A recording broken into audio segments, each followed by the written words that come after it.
Vadanappally saint Francis Xavier's RCUP സ്കൂളിൽ PTA ആഭിമുഖ്യത്തിൽ രക്ഷാകർത്താക്കൾക്കായി ഒരു ബോധവൽക്കരണ ക്ലാസ് നടത്തി. യോഗത്തിൽ മദർ PTA പ്രസിഡന്റ് ആഷിബ അധ്യക്ഷയായി. ലൈഫ് സ്കിൽ ട്രെയിനറും മോട്ടിവേഷൻ സ്പീക്കറുമായ VJ സ്റ്റാൻലി ബോധവൽക്കരണ ക്ലാസ് നയിച്ചു. പ്രധാന അധ്യാപകൻ ഷാജി ജോർജ്, സ്റ്റാഫ് പ്രതിനിധി അബ്രഹാം ബേസിൽ എന്നിവർ സംസാരിച്ചു. ആ പഠനത്തിൽ കിട്ടിയ റിസൾട്ട് ആദ്യം അവർ ഏജ് ഗ്രൂപ്പ് തിരിച്ചു, ഏത് പ്രായത്തിലുള്ളവർ ഇതിൽ കൂടുതൽ പറഞ്ഞത്.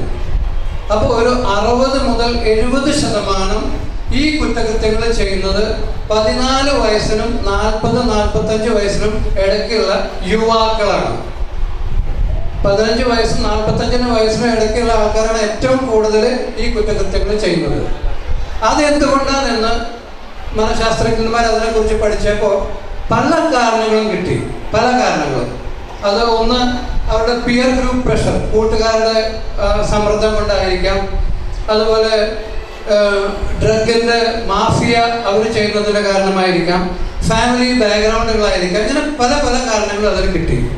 പക്ഷെ അതിൽ ഏറ്റവും സീരിയസ് ആയി ഏറ്റവും കൂടുതൽ ശതമാനം അവർക്ക് കിട്ടിയ റിസൾട്ട് എന്ന് പറയുന്നത് ഈ കുറ്റകൃത്യത്തിൽ ഏർപ്പെടുന്ന എല്ലാവർക്കും അവരുടെ ചെറുപ്പത്തിൽ ഒരു നല്ലതല്ലാത്ത പാരന്റിങ് ആണ് കിട്ടിയത്. Bad parenting.